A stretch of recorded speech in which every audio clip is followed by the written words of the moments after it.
हमारी पार्टी में ऊपर से आदेश नहीं होते, सबसे विचार विमर्श करके उसके बाद नेता चुना जाता है। भारतीय जनता पार्टी का श्रेष्ठ कार्यकर्ता चेहरा होगा। मैं कभी किसी पद की रेस में नहीं होता हूं। मैं ये मानता हूं कि मेरे बारे में निर्णय जो है पार्टी का केंद्रीय नेतृत्व, शीर्ष नेतृत्व करता है। मैं भारतीय जनता पार्टी की छोटी सी कार्यकर्ता हूं और मैं पार्टी का आदेश का पालन करती हूं। हमारे शीर्ष नेतृत्व का जो आदेश का पालन होता है, मैं एक सिपाही की तरह काम करने वाली हूं। निश्चित रूप से बहुत जल्द छत्तीसगढ़ को अपना मुख्यमंत्री मिल जाएगा।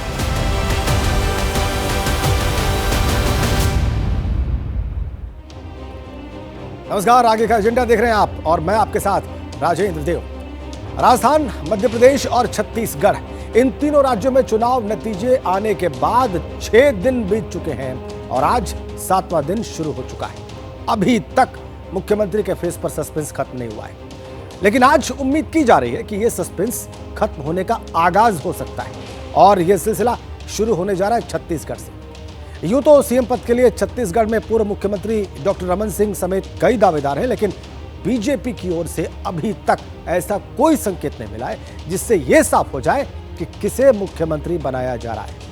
लेकिन आज वो संकेत मिल सकता है, वो नाम फाइनल हो सकता है, क्योंकि आज छत्तीसगढ़ में विधायक दल की बैठक होने जा रही है और इसमें मुख्यमंत्री के चेहरे पर आखिरी मुहर लग सकती है।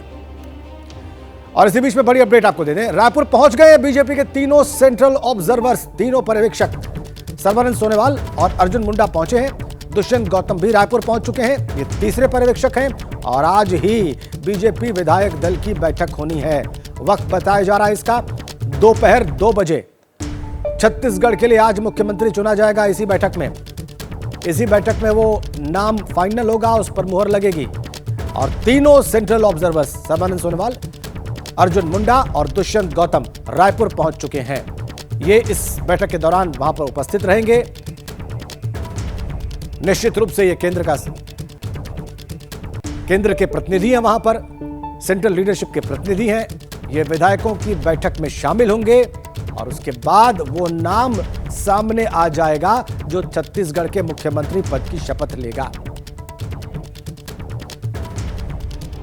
क्या होगा आज छत्तीसगढ़ में, आइए आपको सिलसिलेवार तरीके से बताते हैं। तो छत्तीसगढ़ में आज क्या होगा, यह सवाल है। बीजेपी विधायक दल की बैठक है आज छत्तीसगढ़ में। दोपहर 2 बजे रायपुर में यह बैठक है। बीजेपी के सभी 54 विधायक इस बैठक में मौजूद रहेंगे। सीएम के नाम पर मुहर लगेगी। पर्यवेक्षक, प्रदेश प्रभारी सभी इस बैठक में मौजूद रहेंगे। यह होगा आज का राजनीतिक घटनाक्रम छत्तीसगढ़ में। सभी 54 विधायक, पर्यवेक्षक, प्रदेश प्रभारी इस बैठक में मौजूद रहेंगे, जिसका वक्त है दोपहर 2 बजे और स्थान है छत्तीसगढ़ की राजधानी रायपुर। यह बैठक बहुत महत्वपूर्ण है। रायपुर में बीजेपी दफ्तर से हमारे सहयोगी अंकित गुप्ता इस वक्त लाइव कनेक्ट हैं और चूंकि वो बीजेपी दफ्तर से हमारे साथ लाइव जुड़े हुए हैं, इसलिए स्वाभाविक तौर पर उनके पास तमाम अपडेट्स होगा उन गतिविधियों का जो इस वक्त बीजेपी दफ्तर में या तो चल रही हैं या शुरू होने वाली हैं। क्यों अंकित? बिल्कुल राजेंद्र, कोशिश यही कर रहे हैं। हालांकि जो बीजेपी का जो प्रदेश कार्यालय है उसका ये जो मुख्य दरवाज़ा है ये बंद है, लेकिन ये जो परिसर है यहाँ पर हम लोग ज़रूर पहुँचे हुए हैं। और आपसे कुछ देर पहले, जब करीबन आधे घंटे पहले जो तीनों पर्यवेक्षक हैं, दुष्यंत गौतम, उसके अलावा जो अर्जुन मुंडा और सर्बानंद सोनोवाल जब यहाँ पर पहुँचे हैं तो उन्होंने इशारा ज़रूर किया है कि आज शाम तक जो मुख्यमंत्री है, छत्तीसगढ़ के नए मुख्यमंत्री के चेहरे का नाम का ऐलान कर दिया जाएगा। और इसी वजह से ये जो पूरा परिसर है यहाँ पर दोपहर में 11:30-12 बजे के आसपास विधायकों के आने का सिलसिला शुरू होगा। लेकिन मुख्य द्वार देखिए जितेंद्र, अगर आप दिखा सकें यहाँ थोड़ी दूरी से, जो समर्थक हैं उनके, जो विधायकों के साथ आ रहे हैं उनको बाहर ही रोका जा रहा है। उनसे कहा जा रहा है कि आप लोग बाहर ही रुकिए, अगर कोई अंदर आएगा तो सिर्फ विधायक आएंगे। तो यानी कि जब विधायक यहाँ पर पहुंचेंगे तो यहाँ पर बैठक का सिलसिला शुरू होगा। वैसे तो 12 बजे का वक्त दिया गया है, लेकिन हमारी जो जानकारी है दोपहर में 2 बजे के आसपास ये बैठक शुरू होगी। और इस वक्त के लिए एक बड़ी जानकारी और देना चाहूंगा, जो यहाँ के प्रभारी हैं ओम माथुर, जो कल रात में यहाँ पर पहुंचे हैं, उनकी और पर्यवेक्षकों के बीच में इस वक्त चल रही है एक बैठक। और जब वो बैठक हो जाएगी तो उसके बाद में विधायकों के साथ जो चर्चा का सिलसिला है वो शुरू होगा। जी, महत्वपूर्ण जानकारी दे रहे हैं आप अंकित। प्रदेश प्रभारी जो है ओम माथुर, उनकी बैठक सेंट्रल ऑब्जर्वर्स के साथ चल रही है। फिर बैठक शुरू होगी विधायकों की, दोपहर 2 बजे का वक्त है। लेकिन मुख्यमंत्री पद की रेस में कौन कौन है, ये सवाल है। छत्तीसगढ़ में सीएम कौन होगा, आज इसका फैसला हो जाएगा। लेकिन वो चेहरे कौन कौन से हैं जिनके नामों पर चर्चा है? रेणुका सिंह सांसद थी, इस्तीफा दिया उन्होंने। ओपी चौधरी, इनका भी नाम माना जा रहा है इस पद के लिए। अरुण साव वो चेहरा है जिनके नाम पर मुख्यमंत्री पद का चेहरा हो सकते हैं, इस पर चर्चा चल रही है। लता उसेंडी, ये भी वो महिला फेस जो कि मुख्यमंत्री हो सकती हैं। राम विचार नेताम, ये वो चेहरा जो कि छत्तीसगढ़ के मुख्यमंत्री पद की शपथ ले सकता है। और इसके अलावा विष्णुदेव साय, ये भी बहुत आगे माने जा रहे हैं छत्तीसगढ़ के मुख्यमंत्री पद की रेस में। तो ये वो चेहरे हैं, फिर से आप इनको देख लें। ये 9 चेहरे हमने आपकी स्क्रीन पर रखे हैं, इनको आप पहचान लें। इनमें से कोई एक मुख्यमंत्री हो सकता है छत्तीसगढ़ का। ज्यादा वक्त नहीं है, आज ही का दिन है। शाम होते होते, आज का सूरज ढलते ढलते, इनमें से कोई एक छत्तीसगढ़ के मुख्यमंत्री पद की शपथ ले सकता है। बड़ी खबर इसी बीच में, छत्तीसगढ़ मुख्यमंत्री की रेस में फिलहाल विष्णुदेव साय का नाम, जी विष्णुदेव साय का नाम सबसे आगे माना जा रहा है। अभी हमने आपको उनकी तस्वीर दिखाई। अनुभवी आदिवासी चेहरा है विष्णुदेव साय।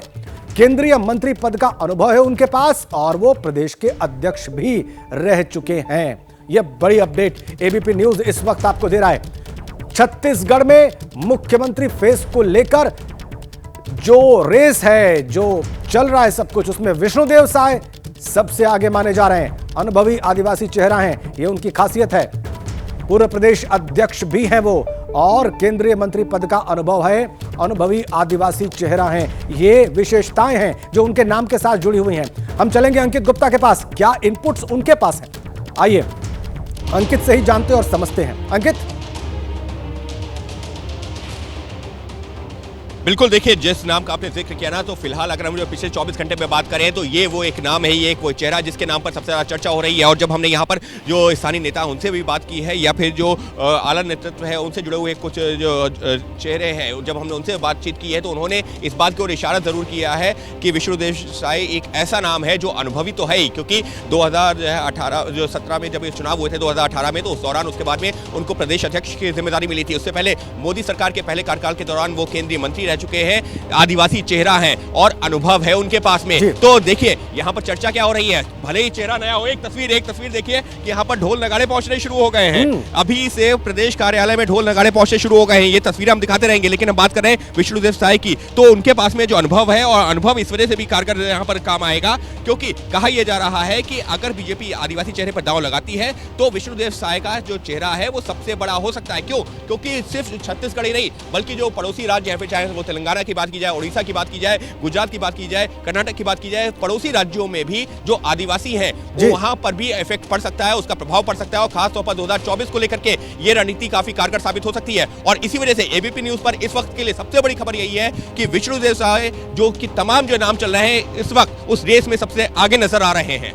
बिल्कुल महत्वपूर्ण आप खबर भी दे रहे हैं और तस्वीर भी दिखा रहे हैं। और विष्णुदेव साय जिनके नाम के बारे में अभी हम बात कर रहे हैं, वहां पर हमारे उनके घर के बाहर, उनके आवास के बाहर हमारे सहयोगी अहमद बिलाल इस वक्त मौजूद हैं।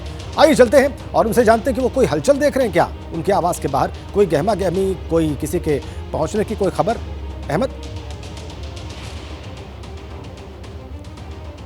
बिल्कुल, देखिए आपको मैं बताना चाहूँगा कि मैं पिछले 7 दिन से रोज़ लगातार विष्णुदेव साय के घर पे आता हूँ और पिछले 7 दिन से चाहे छत्तीसगढ़ में बीजेपी के कार्यकर्ता हों, समर्थक हों या फिर बीजेपी में के जो विधायक हों, वो इस जो कुटपुरी विधानसभा से जीत करके आए हैं विष्णुदेव साय, उनके घर पे आना जाना जो है वो लगा रहता है। कल भी छत्तीसगढ़ में बीजेपी का एक बड़ा आदिवासी चेहरा गोमती साय जो है विष्णुदेव साय से मुलाकात करने के लिए जो है वो यहाँ पर पहुँची थी। तो जो मुख्यमंत्री की रेस की बात हो रही है उसमें एक प्रबल दावेदार जो है विष्णुदेव साय जरूर माने जा रहे हैं। और इसके पीछे की भी वजह भी अगर आप समझे तो विष्णुदेव साय जो कि 4 बार के सांसद रहे हैं और छत्तीसगढ़ बीजेपी के 3 बार प्रदेश अध्यक्ष रहे हैं, केंद्रीय इस्पात मंत्री रहे हैं नरेंद्र मोदी के पहले कार्यकाल में। तो संगठन से लेकर के जो बड़ा ओहदा है वो अब तक जो है वो विष्णुदेव साय जो है उस पर अपनी पूरी भूमिका जो है वो अपनी जिम्मेदारी निभा चुके हैं। तो कहीं ना कहीं जो है वो अगर बड़ी आदिवासी चेहरे पर जाती है बीजेपी तो विष्णुदेव साय जो है वो एक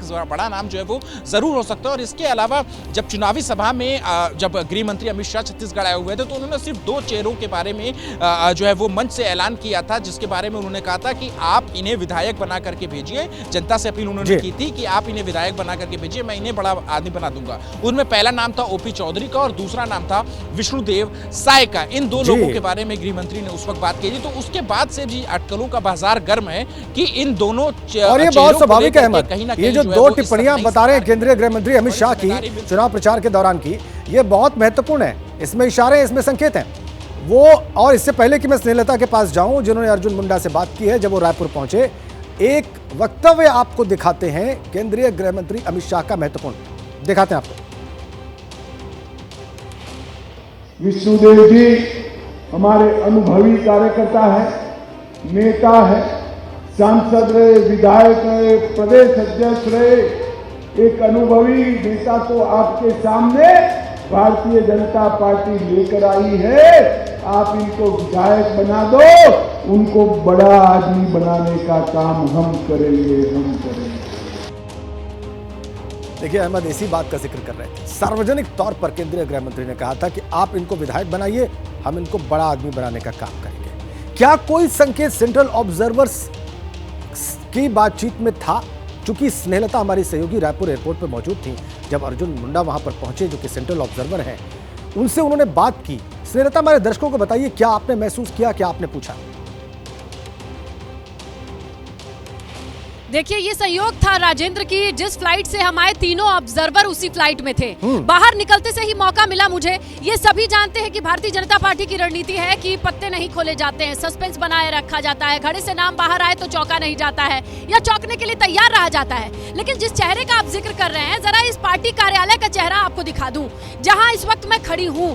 चेहरा से सब कुछ पता चलता ना हो, लेकिन चेहरे से संकेत जरूर मिलते हैं। आप देखिए यहाँ पर जिस तरीके से भारतीय जनता पार्टी आपका स्वागत, वंदन, अभिनंदन करता है। इसमें कुशाभाऊ ठाकरे परिसर है। अर्जुन मुंडा की तस्वीर एकदम प्रोमिनेंटली दिखाई दे रही है। उस कॉर्नर पे देख रहे हैं आप, तो यहाँ के पर्यवेक्षकों के प्रति भी जन भावना या विधायकों की भावना उस चेहरे पर साफ तौर पे देखी जा सकती है। 3 पर्यवेक्षक हैं, लेकिन प्रोमिनेंटली आपको अर्जुन मुंडा दिखाई देंगे। और दूसरी तरफ अगर इसी कार्यालय के चेहरे की मैं बात करूं तो जरा चेहरों के पीछे और आगे चेहरों की एक फहरिस्त आपको दिखाऊं। यहाँ पर जिन जिन दावेदारों का नाम लिया जा रहा है, ऐसे छोटे छोटे बैनर लगे हुए हैं और होर्डिंग्स लगी हुई हैं। जिसका आप जिक्र कर रहे हैं वो लोग अपनी दावेदारी के हिसाब से, किसी ने 1 बोर्ड लगाया, 2 रेणुका सिंह को आप देख सकती हैं। विष्णुदेव साय जी के 2 बोर्ड देखे जा सकते हैं कुनकुरी विधानसभा से।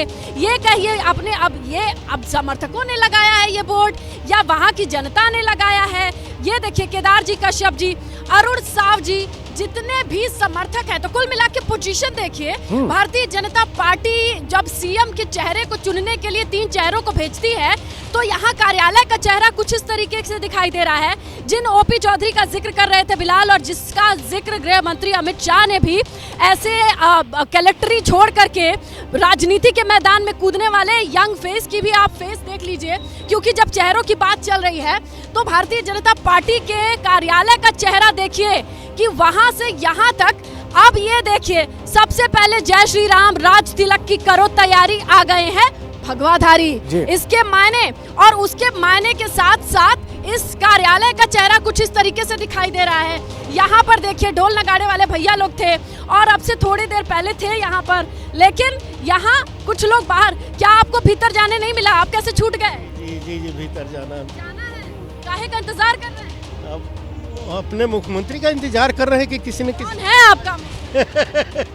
बन जाएगा तो दिल खुश हो जाएगा। अरे भाई, अपने तो जैसे 5 नाम है, 5 में से किसी सब में से। देखो राज तिलक की करो तैयारी, आ गए भगवाधारी थीम, सब लोग भगवा पहन के आए कि आप ही हैं? नहीं, सभी लोग हैं। भगवामय हो गया है पूरा प्रदेश। जी हाँ। लेकिन अर्जुन मुंडा की तस्वीर सबसे आगे लगाई गई है। क्या आदिवासी क्षेत्र की जन भावना को ध्यान में रखे पर्यवेक्षक की शक्ल में भी ढूंढा जा रहा है? नहीं, ये तो सब शीर्ष नेतृत्व ही तय करता है। हमारे यहाँ एक डिसिप्लिन पार्टी है। और लेकिन 3 पर्यवेक्षक आए हैं। अच्छा, उन तीनों की शक्ल उधर उस साइड, पिलर के 2 साइड लगाई गई है और एक साइड से सिर्फ अर्जुन मुंडा दिखाई दे रहे हैं। जी। आप लोगों को क्या लग रहा है? भीतर नहीं गए, बाहर की हलचल पे नजर बनाए? जी बिल्कुल, बाहर के हलचल पर नज़र बनाए हुए। पार्टी का एक प्रोटोकॉल होता है, प्रोटोकॉल के कारण अन्य लोगों को अंदर जाने दिया जा रहा है। बिल्कुल हलचल बनाए हुए हैं और सभी यहाँ पर हर कार्यकर्ता जश्न मनाने के लिए तैयार है। जश्न मनाने के लिए थोड़ी देर पहले राजेंद्र, तो ये है बीजेपी कार्यालय का चेहरा बाहर से जो दिखाई देता है, और ये मेरे सामने जो बैनर पोस्टर है उनकी साइज है सबसे बड़ी साइज का जो बैनर है विष्णुदेव साय जी का आत्मीय बधाई देते हुए। ये जो कतार में जो तस्वीरें लगी है वहाँ पर बड़ी बड़ी जो होर्डिंग्स लगी हैं चेहरों की, और इसमें वो दावेदार भी हैं, ये सबसे रोचक तस्वीर है स्नेहलता वहाँ पर। और एक साहब ने वहाँ बताया कि 5 लोगों में से कोई भी मुख्यमंत्री हो सकता है, ये भी एक महत्वपूर्ण बात। लेकिन छत्तीसगढ़ में सीएम फेस की रेस में जो नाम है उनमें ब्रजमोहन अग्रवाल का नाम भी है। उनसे मेरे सहयोगी अहमद बिलाल ने बात की, आइए आपको दिखाते हैं।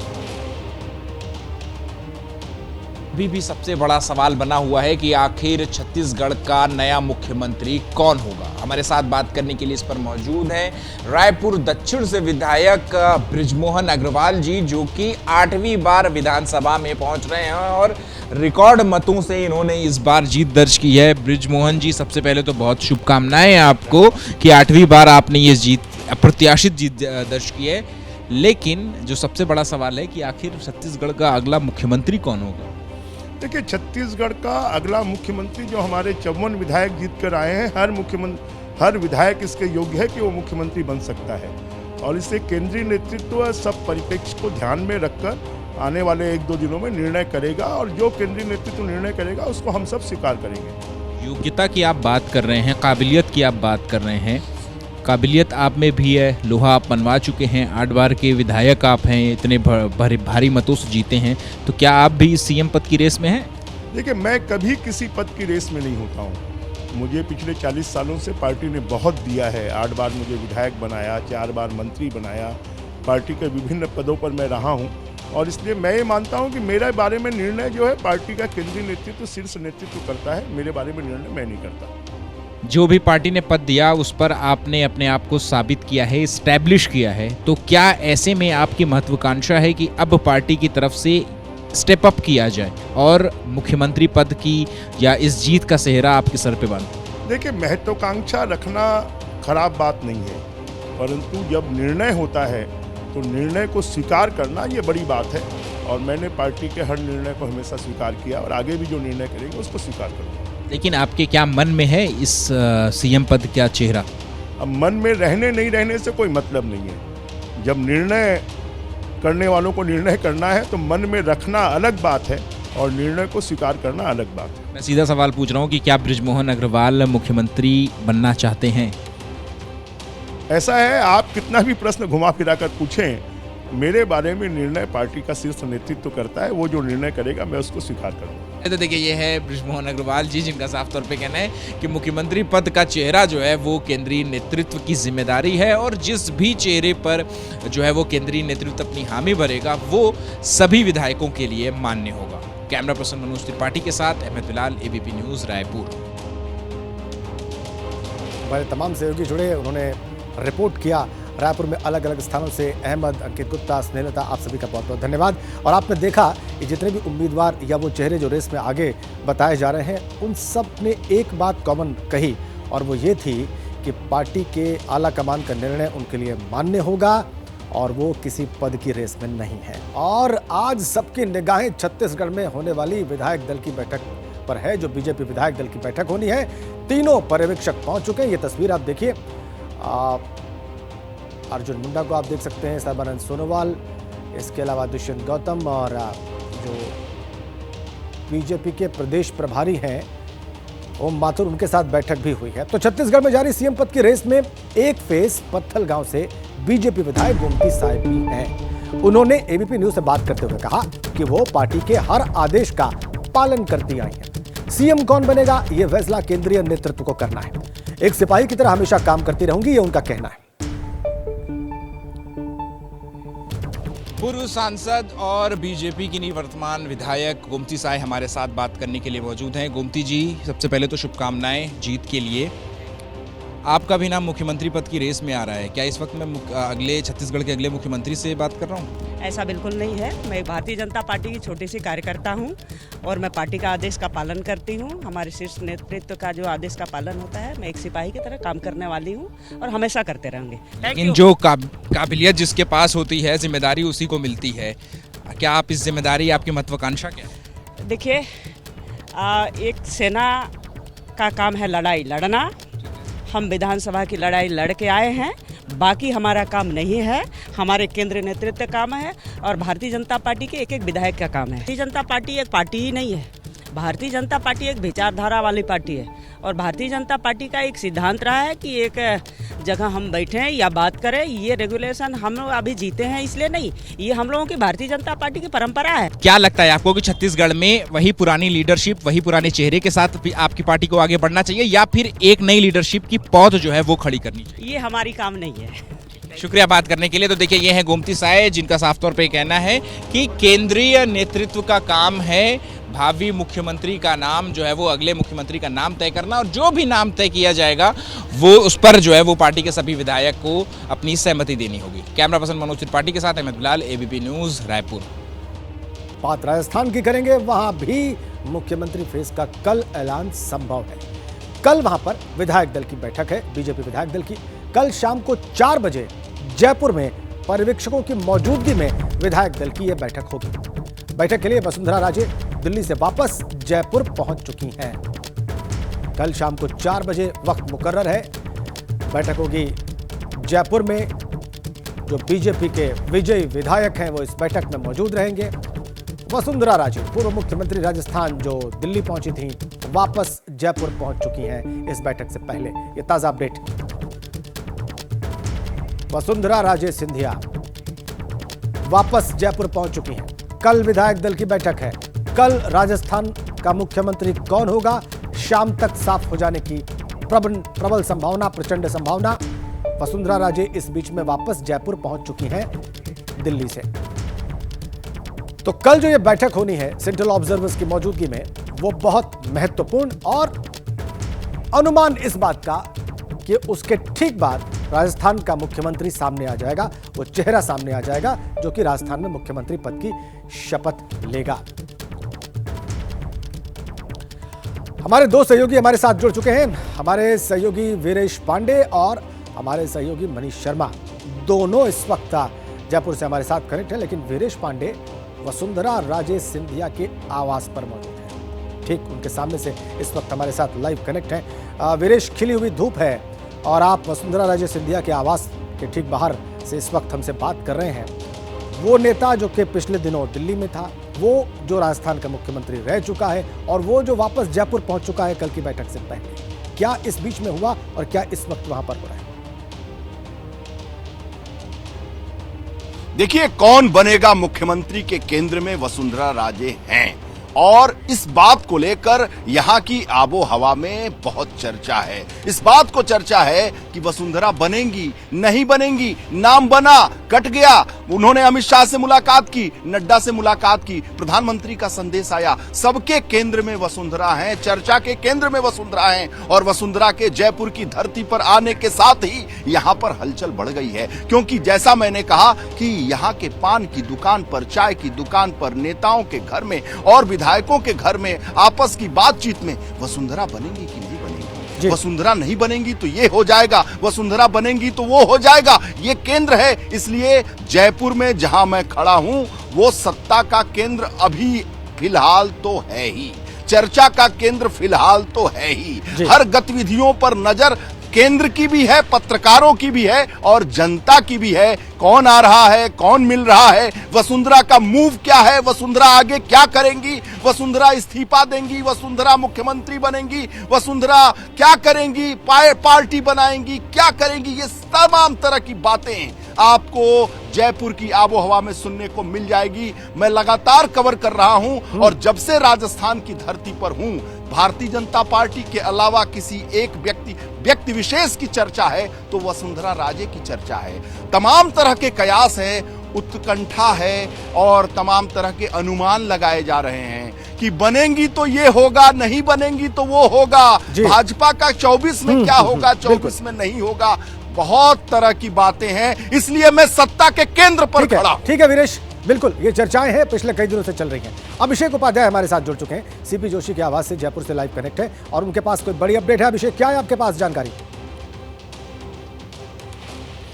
देखिए, हमारे साथ में सबसे बड़ी अपडेट ये है कि खुद सीपी जोशी जी हमारे साथ हैं, जो राजस्थान बीजेपी के अध्यक्ष हैं, और सुबह का रूटीन है, सुबह से ही हम देखते हैं कार्यकर्ताओं की भीड़ लग जाती है।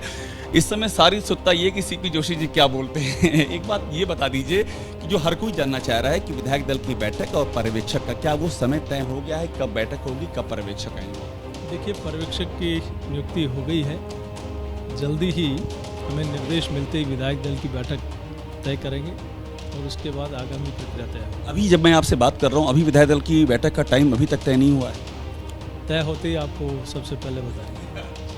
अच्छा, मुझे एक बात ये बता दीजिए कि जिस पे सबसे अधिक निगाहें हैं, कल नड्डा जी ने बात भी की थी, विधायकों से बात की थी, वो जो दिशा निर्देश दिया गया है, उस दिशा निर्देश के बारे में कुछ बताएंगे? देखिए, वो पूरे भारतवर्ष में मोदी जी की गारंटी की गाड़ी पूरे देश भर में जा रही है और जो 9.5 वर्ष में विकास के आयाम स्थापित हुए वो मील का पत्थर है। चाहे गरीब हो, किसान हो, आदिवासी हो, युवा हो, महिला हो, दलित हो, हर वर्ग के कल्याण के लिए जो काम 9.5 वर्ष में हुए हैं, भारत के आधारभूत संरचना हो, ऐसे अनेक काम हैं जो 60 वर्ष में नहीं हो पाए। तो वो मोदी जी की गारंटी वाली गाड़ी सब जगह पहुंचेगी, उसमें विधायकों की भूमिका, इसको लेकर हम सब निर्देश दिए गए हैं उनको किस तरह से इसको पहुंचाना है। अब एक बार फिर से राजस्थान पर लौट लेते हैं कि ये जो बात लगातार उठ रही है कि जो सीएम का फेस होगा, विधायकों की राय होगी या कुछ ऊपर से आलाकमान की ओर से कुछ नाम दिए जाएंगे, वो होंगे, प्रक्रिया क्या होगी? देखिए, पार्टी में आंतरिक लोकतंत्र है, निश्चित रूप से जो प्रक्रिया अपनाई जाती है उसके माध्यम से अच्छा निर्णय राजस्थान के हित में होगा। निर्णय कब तक हो जाएगा? जैसे ही बैठक की तिथि तय होगी, बैठक के बाद निर्णय होगा। मुझे एक बात ये बता दीजिए कि क्या किसी तरह की दावेदारी की बात भी सामने आ रही है? कोई दावेदारी भी कुछ लोग कर रहे हैं कि वो इस रेस में आ सकते हैं, आगे बढ़ सकते हैं? कोई रेस नहीं है, यहाँ संगठननिष्ठ लोग हैं, कमल के फूल के आधार पर जीत के आए हैं, मोदी जी की गारंटी के आधार पर जीत के आए हैं। तो जो शीर्ष नेतृत्व और पार्टी का आंतरिक लोकतंत्र, पार्टी की प्रक्रिया के तहत जो निर्णय होगा वो सबको स्वीकार्य होगा। आप इस बात को अंडरलाइन कर रहे हैं कि मोदी जी के चेहरे पर और कमल के फूल पर जीत करके आए हैं, ये एकदम क्लियर है, मतलब ऐसा कुछ नहीं है कि कोई किसी व्यक्तिगत या किसी के भरोसे जीत करके आया है। देखिए, कमल का फूल हमारे लिए, सबके लिए प्रमुख है और उसके लिए ही पार्टी के हजारों लाखों कार्यकर्ताओं ने अपना पूरा जीवन समर्पित कर दिया। कई लोगों ने कोई दायित्व नहीं लिया होगा, चुनाव नहीं लड़े होंगे, लेकिन एक विचारधारा के लिए, कमल के फूल के लिए पूरा जीवन खपा दिया। अभी भी बहुत 200 लोग चुनाव लड़े हैं, लेकिन हजारों कार्यकर्ताओं ने रात दिन खपा दी कमल के फूल के लिए। कमल का फूल ही मुख्य। एक बात मुझे और बता दीजिए, वसुंधरा जी 2 दिन रही हैं, अब यहाँ पर आई हैं। वसुंधरा जी का जिस तरह से नाम चर्चा में आया था, विधायकों का मिलना, वहाँ पर एक सिलसिला लगा था, ये जो पूरा हुआ था, इस पर क्या? देखिए, वो स्वाभाविक रूप से 2 बार मुख्यमंत्री रही हैं, पार्टी की माननीय राष्ट्रीय उपाध्यक्ष हैं, हमारी वरिष्ठ नेता हैं, तो सभी जनप्रतिनिधियों का और पार्टी के लोगों का मिलना स्वाभाविक है और उसमें कोई गुरेज नहीं। वो पार्टी के वरिष्ठ नेता हैं, उनसे सब लोग मिल रहे हैं। उसमें मैं सोचता हूँ कि सभी कार्यकर्ताओं से वर्षों से उन्होंने सांसद रहते हुए, मुख्यमंत्री रहते हुए, सबका अपना संपर्क है उनका, तो सभी कार्यकर्ता। इसमें कोई गुट जैसी या सीएम पद के लिए नाम प्रोजेक्ट करने जैसी बात नहीं है? नहीं, मैं नहीं मानता इसको। अच्छा, अशोक गहलोत की ओर से ताना दिया जा रहा है कि आप लोग तय ही नहीं कर पा रहे हैं मेजॉरिटी आने के बाद भी कि कौन आपका सीएम होगा, ये जो देर लग रही है। आपको कितने दिन लगे गहलोत साहब तय होने में, और आपके मंत्रिमंडल के गठन होने में फिर कितने समय लगा, और आप अपना एलओपी तो तय कर लो, अपने परिवार की चिंता करो, भारतीय जनता पार्टी की चिंता मत करो। यहाँ मजबूत नेतृत्व है, मजबूत संगठन है, आपको हमारे परिवार की चिंता करने की जरूरत नहीं है। आप जब ये कह रहे हैं हमारे परिवार चिंता करने की जरूरत नहीं, तो यहाँ पर ये भी है कि क्या उनके परिवार और आपके परिवार के बीच में कोई ब्रिज तो नहीं बन रहा है? चूंकि यहाँ कई तरह की कॉन्स्पिरेसी थ्योरी की बात सामने आ रही है, वो बाड़ेबंदी वाली भी बात भी सामने आई जो मैंने आपसे पहले भी पूछी थी। तो इस तरह की आपको किस तरह की कॉन्स्पिरेसी में ऐसा कोई खदशा, ऐसा कोई अंदेशा तो नहीं? नहीं, कोई बाड़ेबंदी नहीं है। सभी विधायक, माननीय विधायक देवदर्शन में लगे हैं, जनता जनार्दन का धन्यवाद अर्पित करने में लगे हैं। आपने देखा होगा कहीं पार्टी ने किसी को यहाँ किसी कैंपेन में या बाड़ेबंदी में नहीं बुलाया, सभी अपने अपने क्षेत्रों में है। सब लोग पार्टी, चूँकि पार्टी का कार्यालय सबके श्रद्धा का केंद्र होता है, तो सब लोग वहाँ मिलने आते हैं। तो बाकी सभी अपने क्षेत्रों में है और जब भी विधायक दल की बैठक नियत होगी, तिथि तय होगी, तो उस दिन सब लोगों को आमंत्रित। अंतिम सवाल आपसे, जिन्होंने सांसद पद से इस्तीफा दे दिया है उनका क्या है? क्या वो यहाँ पहुँच चुके हैं? उनका आगे का क्या रहेगा? जब भी विधायक दल की बैठक होगी निश्चित रूप से वो सब आमंत्रित रहेंगे और उस बैठक में भाग लेंगे। तो अब आखिर में कुछ टाइमलाइन बता सकते हैं कि कब तक ये हो जाएगा? अगले 24 घंटे में, 48 घंटे में? एक बेसिक अगर आप खाका दे दें। बहुत जल्दी, जैसे ही हमें सूचना मिलेगी आपको सूचना। बहुत जल्दी क्या करें? बहुत शुक्रिया। बात करने के लिए सीपी जोशी हैं, कह रहे हैं कि बहुत जल्दी हो जाएगा और ये भी कह रहे हैं कि पार्टी में आंतरिक लोकतंत्र है और जो भी ये जीत हुई है मोदी जी के चेहरे पर हुई, इसको अंडरलाइन कर रहे हैं। बिल्कुल बिल्कुल, और बहुत सारी बातें उन्होंने कही हैं, वो भी हम अंडरलाइन कर देते हैं अपने दर्शकों के लिए। वो कह रहे हैं कि जल्दी ही सूचित किया जाएगा, जल्दी ही बैठक होगी, अभी न तिथि इसकी निर्धारित है न समय निर्धारित है। और वसुंधरा राजे सिंधिया से जो विधायकों की मुलाकात हुई उस पर उन्होंने कहा कि स्वाभाविक रूप से वो मुख्यमंत्री हैं, सांसद हैं और लोग उनसे संपर्क में रहे हैं, वरिष्ठ नेता हैं, इसमें कोई और बात नहीं पढ़ी जानी चाहिए। हमारे सहयोगी नीरज पांडे भी इस वक्त हमारे साथ जुड़े हुए हैं, जो सारे घटनाक्रम पर नजर बनाए हुए हैं। नीरज, अभिषेक उपाध्याय ने बात की सीपी जोशी से, जो बातें वो कहते रहे हैं वही उन्होंने कही हैं। ये बात उन्होंने जरूर कही कि वसुंधरा राजे सिंधिया से विधायकों की मुलाकात में कोई बात इन बिटवीन लाइंस नहीं पढ़ा जाना चाहिए। वो सीनियर लीडर हैं और अगर उनसे कोई मिल रहा है तो इसमें कुछ खास देखने की जरूरत नहीं है। इसे कैसे समझा जाए? जी बिल्कुल राजेंद्र, ये बिल्कुल सही सीपी जोशी जो कह रहे थे गलत नहीं कह रहे थे। मैं ये पहले दिन से कह रहा हूँ कि भारतीय जनता पार्टी एक बड़ी ही कैडर बेस्ड पार्टी है। इस पार्टी में विधायकों की बगावत जैसी कोई संभावना देखी ही नहीं जा सकती, क्योंकि भाजपा का जो कार्यकर्ता है, मैं बहुत नज़दीक से उनको समझता हूँ, जानता हूँ। भाजपा का कार्यकर्ता पार्टी लाइन से बाहर जाता ही नहीं है। रही बात वसुंधरा राजे की, तो मैं आपको एक और बात बता दूं कि यहाँ पर अभी तक मुख्यमंत्री का कैंडिडेट कौन होगा ये ही तय नहीं हो पाया है। इसलिए ये नहीं तय हो पा रहा है कि पर्यवेक्षक कब जाएंगे। मेरी जो जानकारी है उससे पर्यवेक्षकों को अब तक ये बोला नहीं गया कि कब आपको जयपुर जाना है। पर्यवेक्षक इस इंतजार में हैं कि राष्ट्रीय अध्यक्ष जेपी नड्डा की तरफ से उनको इशारा मिले कि नहीं, आपको कल शाम को या कल सुबह पहुंचना है, तो वो तुरंत निकल जाएं, क्योंकि सब लोग दिल्ली में ही हैं और सब लोग वेट एंड वॉच कर रहे हैं केंद्रीय नेतृत्व के इशारे का कि आपको जाना है। और ये तभी होता है जब मुख्यमंत्री, ये मान लिया जाता है, तय कर लिया जाता है कि ये मुख्यमंत्री होगा, उसके ठीक 10 घंटे पहले पर्यवेक्षकों को बता दिया जाता है कि अब आप चले जाइए और बाकी चीज फॉर्मेलिटी करिए। क्योंकि जो फॉर्मेलिटी है विधायक दल की बैठक में प्रस्ताव के बाद नाम, जिस नाम का प्रस्ताव हो उस पर सबकी सहमति, ये महज 2 घंटे का प्रोसेस है। इस 2 घंटे का प्रोसेस में कोई अड़चन नहीं है। लेकिन सबसे बड़ी समस्या ये है, सबसे बड़ी जो चीज ये है कि मुख्यमंत्री कौन होगा, वसुंधरा राजे होंगी, खुद सीपी जोशी होंगे या दूसरा कोई चेहरा होगा। ये अभी इस पर अभी मंथन जारी है और अभी तक क्लियर नहीं हो पाया कि राजस्थान में मुख्यमंत्री कौन होगा। मैं आपको बता दूं, लगभग स्पष्ट कर दिया है। जो बातचीत सीपी जोशी से हुई और जो चीजें निकल कर आई हैं उसके बाद असल में बात क्या है वो आपने लगभग स्पष्ट किया है। लेकिन मनीष शर्मा चूंकि सारे घटनाक्रम को देख रहे हैं और राजस्थान की राजनीति को भी बहुत अच्छे से जानते हैं, समझते हैं, अनुभव रखते हैं। मनीष, नीरज ने जो बात कही वो बहुत महत्वपूर्ण है कि अभी दरअसल दिल्ली में कुछ तय नहीं हुआ है, इसलिए पर्यवेक्षक वहां पे जा नहीं रहे हैं और जब तय हो जाएगा तो विधायक दल की बैठक का समय भी तय हो जाएगा और तिथि भी तय हो जाएगी। क्या इस संबंध में आपके पास भी कोई सूचना है? राजेंद्र, इस बात से तो कोई इनकार कर ही नहीं सकता कि राजस्थान का मामला सबसे ज्यादा फंसा हुआ है। अभी तक तो यही तय नहीं है कि किन लोगों के बारे में विचार पार्टी आलाकमान कर रहा है। जो नीरज बात कह रहे हैं वो बिल्कुल सही है कि अगर विधायक दल की बैठक होनी है तो वो महज चंद घंटों की प्रक्रिया है। लेकिन बार बार हमारे सूत्र ये बता रहे हैं कि राजस्थान में संभवतः सोमवार को विधायक दल की बैठक नहीं होगी। इसकी चाहे कोई भी वजह हो, इसका कारण चाहे कोई भी हो, लेकिन अब तक न तो किसी विधायक को ये कहा गया है कि आप जयपुर में रुकिए क्योंकि विधायक दल की बैठक होने वाली है, न ही किसी विधायक को किसी प्रकार का संकेत दिया गया है कि सोमवार को बैठक होने वाली है।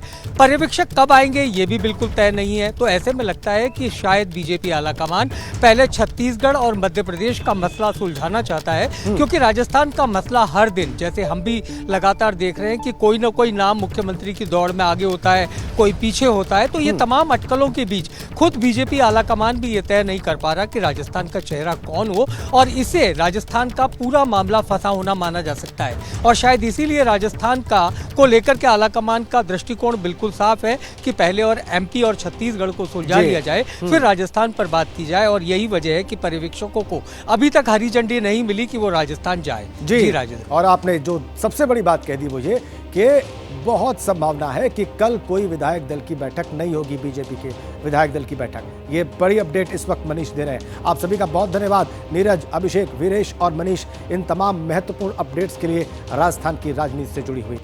आगे बढ़ते हैं एक और बड़ी सियासी हलचल के साथ। राजस्थान से जुड़ी है एक और, जहां बीजेपी में मुख्यमंत्री पद पर मंथन चल रहा है, तो दूसरी ओर कांग्रेस में हार से हाहाकार मचा हुआ है और ये थमने का नाम नहीं ले रहा है। एबीपी न्यूज से बोले हैं गहलोत के करीबी शांति धारीवाल।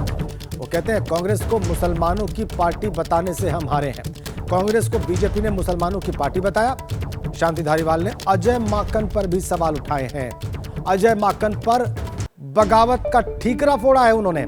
अजय माकन ने विधायकों की बात नहीं सुनी, यह आरोप है, बहुत गंभीर आरोप है शांति धारीवाल का। हार के बाद कांग्रेस में कलह सामने आ रही है और शांति धारीवाल ने अजय माकन पर सवाल उठाए। ये जो नतीजे आए हैं शांति धारीवाल जी, चूक कहाँ गई, आप लोग कहाँ चूक हो गई जो ये रह गई सरकार आते आते? कोई चूक नहीं हुई कांग्रेस से। ये तो भारतीय जनता पार्टी का सांप्रदायिक प्रचार था। सांप्रदायिकता को उन्होंने, सांप्रदायिकता का जहर घोला लोगों के दिमाग में, ये कह करके कि साहब जो है वो ये पार्टी मुसलमानों की पार्टी है और मुसलमान काबिज हो जाएंगे और मुसलमान कब्जा कर लेंगे देश पर। इस तरीके के प्रचार से जो है वो ये जीत गए। बाकी इनका कोई एजेंडा नहीं है। कांग्रेस को मुसलमानों की पार्टी कहा है बीजेपी? हाँ बिल्कुल कहा, ओपनली कहते थे, खुले में कहते थे। जितना मुझे याद आता है, क्या यही वो घर था जहाँ 80 विधायक आए थे, जहाँ मीटिंग हुई थी 80 विधायक? यही? हाँ यही था, यहीं आए थे 80 विधायक। हमने उस वक्त माकन साहब से कहा था कि आप यहाँ पर आ जाएं, इनकी बात सुन लें, ये सब आ जाएंगे मीटिंग में, कोई दिक्कत नहीं है। माकन साहब आए नहीं। क्यों नहीं आए माकन साहब, क्या लगता है? तो उनसे पूछिए आप, माकन साहब क्यों नहीं आए? उनको आना चाहिए था भाई। आखिर 80 आदमी यहाँ पर इकट्ठे हैं, विधायक हैं, तो अगर आ जाते, उनकी 5 मिनट बात सुन लेते तो हाईकमान की बात को तो कौन नकारता? कोई नकारने को था। बिल्कुल गलत पिक्चर दी गई ये कि साहब हाईकमान की बात को नकारा गया, ऐसा कुछ नहीं था। और ये भी बात सामने आई कि जो 80 यहाँ पर जिन 80 को बुलाया गया, वो ये चाहते थे कि अशोक गहलोत मुख्यमंत्री बने रहें, दूसरा कोई ऑप्शन नहीं, पद नहीं छोड़ना है। भाई ये तो वो सब लोग यही कहते थे कि भाई अभी चेंज करने की ज़रूरत नहीं है। जब इनको अध्यक्ष बना दिया जाएगा, कांग्रेस का अध्यक्ष, तो उसके बाद में आप चेंज कर दीजिएगा। इतनी सी बात वो कहना चाहते थे। अगर उस पर माकन साहब एग्री हो जाते तो कोई दिक्कत ही नहीं थी, लेकिन माकन साहब आए ही नहीं। जब माकन साहब उनको एग्री कर लेते तो वो लोग सब तैयार थे वहाँ मीटिंग में आने के लिए, कोई दिक्कत नहीं थी। शांति धारीवाल ने सिर्फ अजय माकन को ही नहीं घेरा, बल्कि गहलोत को भी एक तरह से धो डाला। एबीपी न्यूज से खास बातचीत में धारीवाल ने गहलोत के उस बयान को खारिज कर दिया जिसमें गहलोत ने राजस्थान में सरकार बनाने और सीएम चुनने में वक्त लगने के लिए बीजेपी को घेरा था। धारीवाल ने कहा कि सरकार बनने में टाइम लगना कोई खास बात नहीं है। कांग्रेस की सरकार के वक्त भी टाइम लगा था, इसे मुद्दा नहीं बनाना चाहिए। अगर कांग्रेस नहीं करती 5-6 दिन तक, पता नहीं क्या क्या चिल्लाते लोग, आपने फूट है, झगड़े हैं, ये है वो है। अब इनको पूछो आप क्या है, आपके वहाँ क्या है। और अब इनकी पोल खुलती जा रही है।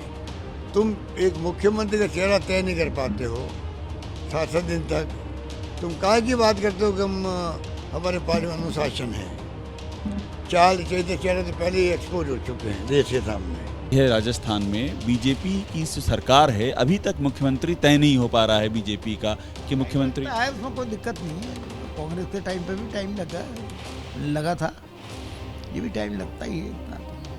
इसमें कोई ऐसी कोई खास बात नहीं है कि साहब इसको इशू बनाया जाएगा कि साहब क्यों नहीं हो। बीच में खास इसलिए कह रहा हूँ, बीच में एक खबर ये भी आ गई, कुछ बाड़ेबंदी हो रही, एक रिजॉर्ट है आपड़ों राजस्थान। सुनने में आया था, एक बड़ा बंदी भी चालू हुई थी यहाँ पर, सब कुछ। तो देखिए, ये तो भाजपा भारतीय जनता पार्टी जाने, उनका अंदर का मामला है। आप लोगों की ओर से तो कोई ऑफर नहीं है उस पार्ट उधर से किसी को? मैं नहीं कह सकता क्या मुझे, उनकी क्लियर मेजोरिटी है, सरकार तो बननी है उनकी, उसमें कहाँ दे हुआ है। तो देखा आपने, शांति धारीवाल वरिष्ठ हैं, दो टूक बात करते हैं, बिल्कुल स्पष्ट राय रखते हैं, और वो अभी अभी बिल्कुल साफ जाहिर हुआ है।